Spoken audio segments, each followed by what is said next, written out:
People still come up to me and yell, "What's in the box?" And I gotta go. Next up, Russ and I review 7. Did AI get the better of Fincher? Matt and I are here to tell you.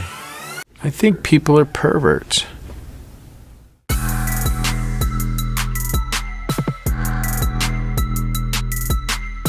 Welcome back to 4K Kings. My name is Matt. I am Russ. And welcome to another movie review, this time David Fincher's 7. And don't forget to check out our other reviews, top 5 lists, our Blue News, our live streams, and so much more. I'm all over it.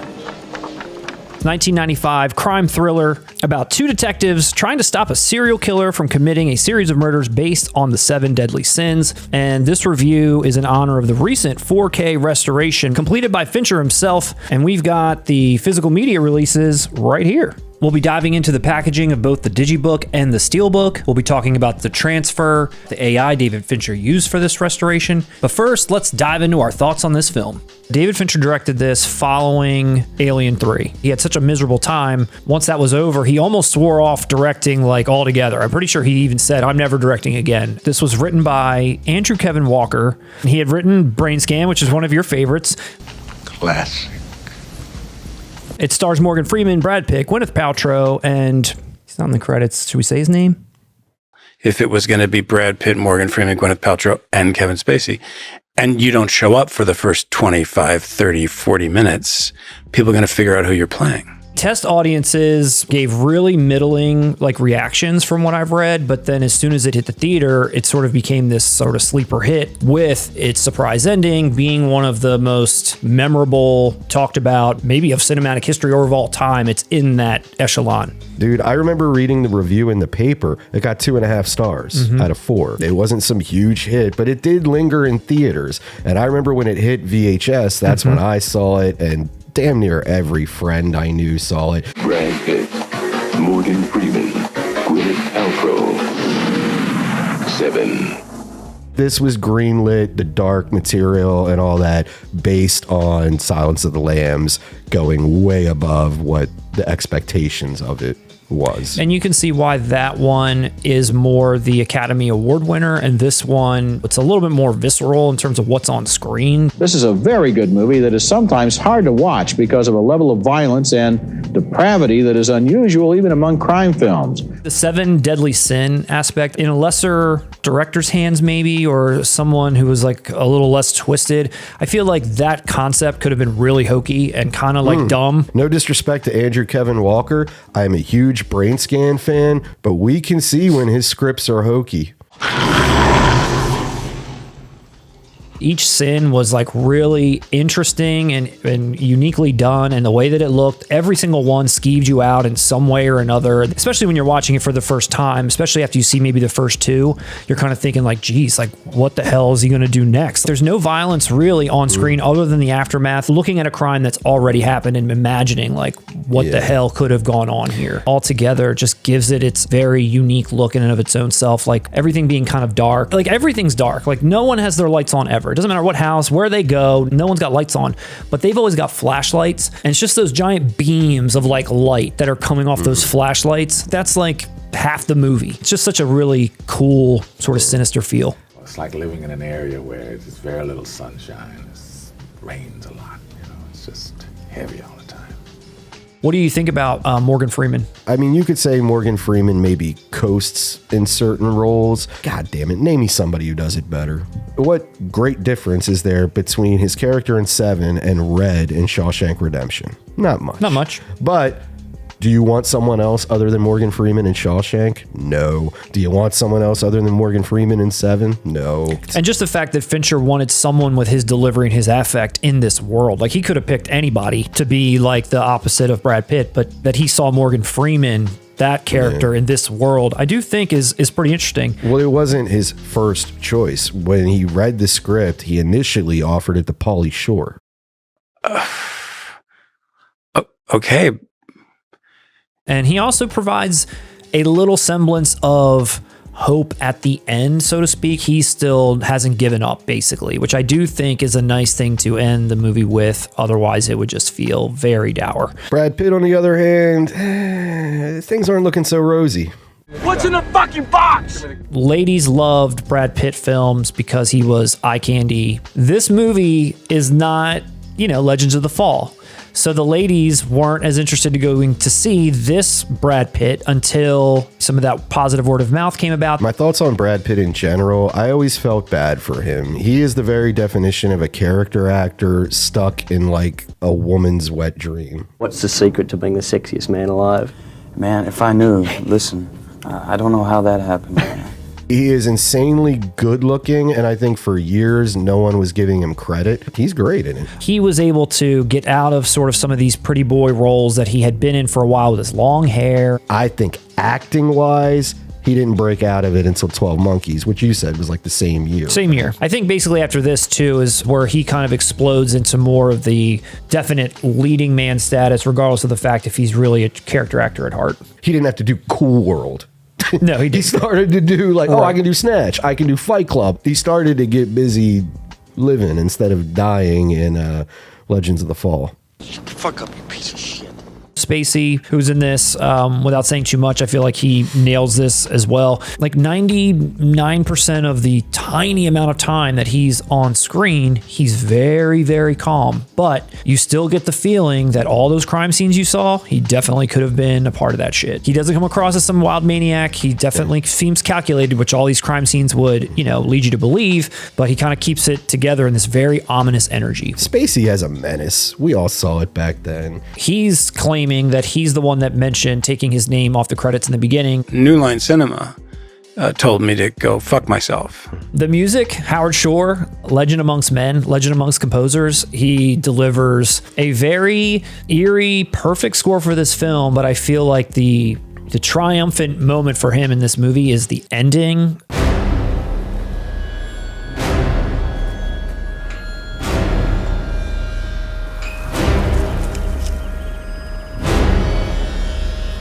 You ever seen David Bowie's reaction to his song being used in this? The director, David Fincher, asked the record label if he could use the track in the film. I only saw the film the week before last. I was quite glad that they only used the one track that they used. The opening credits, the ending credits, both of those are very unique and interesting with the Nine Inch Nails music over top. It really does set the tone. This felt very Nine Inch Nails. The song Closer was a huge hit in 1994. Their music videos had that vibe. Even when I watch it today, it takes me back to that era. I agree. It looks like it could have been one of their friggin' videos. Yes, it looks like something off the Downward Spiral. Definitely. Andrew Kevin Walker wrote Seven as we see it today, basically. He submits this to the studio and they're like, nope, we're not filming that. You got to change it. So he makes a revision, 3-4 revisions, whatever, just to try to get it sold. And they were against what he really wanted this movie to be. However, someone sent David Fincher the first script by accident, not the ones that had all the revisions. So Fincher reads what was originally intended by this guy and he's like, let's make this movie. This is great. It's a very iconic surprise. I don't want to call it a twist, but it's a very iconic ending. It does give a really powerful, ending moment to this ride that we've been on. How many murder mystery movies that can you name where the killer turns himself in? You can't see the whole complete act yet.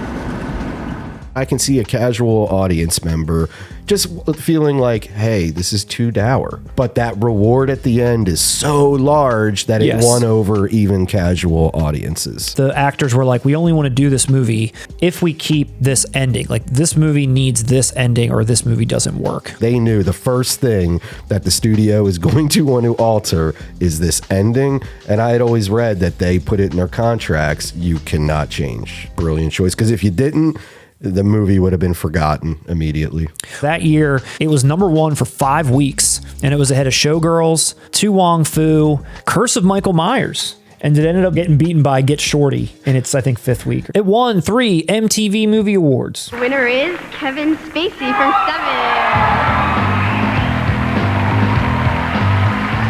Thank you, all the MTV voters, all you fans. This means a lot. David Fincher went on to do The Game next, which was probably not the most ideal follow-up that people probably wanted from him. It has its defenders. Then he went on to do Fight Club, Panic Room, Zodiac, Benjamin Button, Social Network, Girl with the Dragon Tattoo, and Gone Girl. What did he do before Alien 3 and 7? He did some classic music videos, man. Holy shit. He did. The George Michael Freedom 90 video, you remember that with all the models? Landmark music video of my youth. And I think it was the same year, Billy Idol, Rock the Cradle of Love. Like 8-year-old me seeing some hot girl come to the door and just like destroy my apartment and all that. That was like the sexiest shit to an 8-year-old. Janie's Got a Gun. Dude, that looks like a Fincher movie with the flashlights and shit, everything you're talking about. Vogue. He did Vogue. Wow. Yep, I didn't know that. I was unaware of that. Andrew Kevin Walker. Do you remember what he wrote next? 8mm, which is very in line with a tone and griminess that I feel like could have been here with 7, except it's not in Fincher's hands. Exactly. 8mm is if Joel Schumacher directed 7. Why did he want to film of a little girl being butchered? I mean, I guess I could say I enjoyed it. It's kind of skeezy, but in a weird Joel Schumacher way. I watched it once and I was like, this is shit. And then I talked to you about it. You're like, no, that's a good movie. Like, I'll take it. That's a good one. He's a nutbag. Brad Pitt, as we just mentioned, he was in 12 Monkeys, which he was phenomenal in as well. Then he kind of had a couple other random ones. Sleepers, 7 Years in Tibet, Meet Joe Black, before Fight Club, Snatch, Ocean's 11, Troy, Ocean's 12, Mr. and Mrs. Smith, and more. Top 3 favorite Brad Pitt performances in no order. Assassination of Jesse James, Once Upon a Time in Hollywood, Fight Club. 12 Monkeys, Once Upon a Time in Hollywood, and maybe Inglourious Bastards. I think he's excellent in that. I think he's maybe even underrated in that. Grazie. So let's move on to the physical media, Russ. Long history on physical media with this. I think Criterion put this out on Laserdisc, if I'm not mistaken. Fincher started talking about this restoration back in 2023, and he stated that he would not alter content, but wanted to enhance elements using modern technology so that he could conceal flaws made obvious from higher resolution. We know what he's saying, and I trust him. That's the thing. In this case, he's a filmmaker I trust, but I just don't want this to be the norm. There's actually a pretty sizable list that you can take a look at over at moviecensorship.com. There are definitely some minor, you could call it, changes that only he wishes would have turned out a certain way. If there's going to be any changes made, you should be able to give the fans of the original that, as well as your new updated version, without changing the historical record, which is basically what's happened here, despite the fact that it's just some minor inconveniences that he didn't like. But another issue with it is, are you the same person you were 30 years ago? You have a different perspective, both literal and internal. Whether you like it or not, your bias is going to kick in and you're going to add or subtract things that your 1995-year-old self wouldn't have done. So it's a disservice. You are literally destroying what you created. I think people are perverts. Take something you personally love. Imagine if Wannabe by Spice Girls, they just went back one day and they were like, no, it's not zig a zig ah, it's zig ah. It's a small thing, but it's going to bother you. It's always going to be zig a zig ah to me. Let's take the bad movies and go back and correct them. I want a director's cut of Speed 2. That's a good point. Let's correct the mistakes of the past, not the ones that were already fine as they were. Fincher, go back and change the ending to the game. WB, they teased a What's in the Box edition way before this release that we got. When you look closer at your pre-order, you realize, oh, this is a year away. This isn't soon, which it then completely got taken down. Everything got canceled. And then they came out with a notice saying, hey, we're going to do a Steelbook in this coming soon. Russ, you got the Steelbook? That I did, Matt. Here is my 7 Steelbook, and you went with the other collector's edition. I went with the Digipack version, which I'm really happy that I did, despite 2 small nitpicks, which I will share. Both look great in terms of what they're presenting here. That Steelbook and this, they both present, I feel like, the vibe of the film. I liked this particular one because it brought me back to the DVD, the New Line Platinum Series DVD. With the composition book inside. Yep, with the composition book inside, and it has the 7, font and logo on there, which this pretty much invokes as well. I do like this Blu-ray. Just the way that Blu-ray is painted on the top there just always bothers me. I just wish that entire art was the whole thing. That would kind of much nicer, I agree. The first thing I want to bring to your attention, Russ, is feel this. It's soft. It's smooth. Yeah. Yes. It's not plastic. It's not slick or shiny. So it slides out. So that's the outside box. And it's pretty thin. It's a slim Digipack. It opens up and folds open. So you have all the pictures like on the inside, and what's kind of cool, and I actually didn't realize this until later, but it's magnet clasp, so it stays shut. It's pretty nice. That is nice. So that brings me to my first nitpick, is that it's a slide in, it doesn't get pressed in. Is there any collector that likes that? I hate it. You hate it. I hate it. Which brings me to why I went with the superior Steelbook release. Dude, that's the hardest looking cover I've ever seen. I like that artwork a lot. At first glance, I didn't even pick up on, oh, that's the scene where Brad Pitt's on the ground. And then when I saw it that way, I was like, that is a very distinct image from the film. Not one that we all maybe first associate with the film, but it is one on a different level from what they were originally offering with that joke, what's in the box. Right. Like, that was so corny to me, and I'm glad it didn't come out. Again, different from your release. I just open this up and I take the disc out. It has a nice little tray it sits in to prevent it from being damaged and falling out at any given time. I've got one more nitpick. Are you kidding? So I put this on my shelf and I was like, oh wait, I did that wrong. And I flipped it around. I was like, wait, no, that's not wrong. The spine. Look at mine and look at yours. Upside down.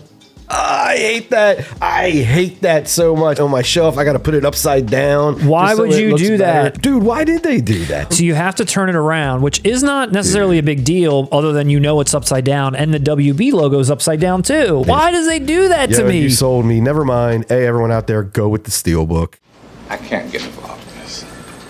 Ultimately, we're here to talk about the movie, and I absolutely enjoyed it. This isn't a movie that I've revisited time and time and time again to where I am intimately familiar with color tones or hues or different things that, maybe some other diehard fans are. But when I watched it, AI changes and all, I completely was immersed in it. I thought it looked great. I thought the darkness was just right. I thought there was still just a great feeling of like the grit, yet still being very clear. Like Morgan Freeman in Brad Pitt's apartment and Brad Pitt in the rain. And you can just tell how some of the colors and some of the finer details have been elevated, but I was never taken out by anything and never thought like, oh, that's jarring. Oh, that's too dark or too bright. Or, oh, I'm sad that they removed that second arm from the sloth victim. One thing I came upon while watching it was this made it feel like modern David Fincher. This restoration makes Seven appear that it was made in the digital times, not even shot on film. It blends in more with Zodiac. It blends in more with his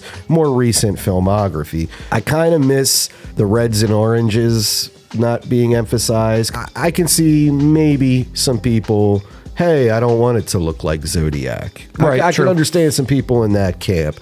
I guess he's probably always had a certain style that's maybe now it's able to be captured the way that he wants it. So now when he can go back and he can like make these other ones look the same. I like it. I associate Fincher with slick technology. Maybe I'm being kind to him. Maybe if another filmmaker had done this, I might go harder. Personally, just on a purely subjective, sitting down today as someone who saw it back in 95, yeah, man, I thought it looked incredible. I haven't seen anything where people are like downright shitting upon how the transfer turned out or what David Fincher did. But I do see some people that are like, it's James Cameron all over again. It's The Abyss all over again. Yes. It's Terminator all over again. We're back there again. You know what? Don't worry about it. The audio also sounds really good. The features, they're bringing everything back, which there was already a lot of good stuff there. It is an excellent release, and I wholeheartedly get behind my velvety smooth Digipack that is upside down on my shelf, and I have to put a giant thumbprint on every time I want to watch it. And I enthusiastically endorse and encourage all of you to ignore Matt and get the Steelbook. Thank you for watching this review. If you liked it, let us know. Drop us a comment, give us a thumbs up, and subscribe if you haven't already. We live stream every other Wednesday covering Blue News. We also regularly drop movie reviews, top 5 lists, best ofs. Thanks for watching. We will see you next time.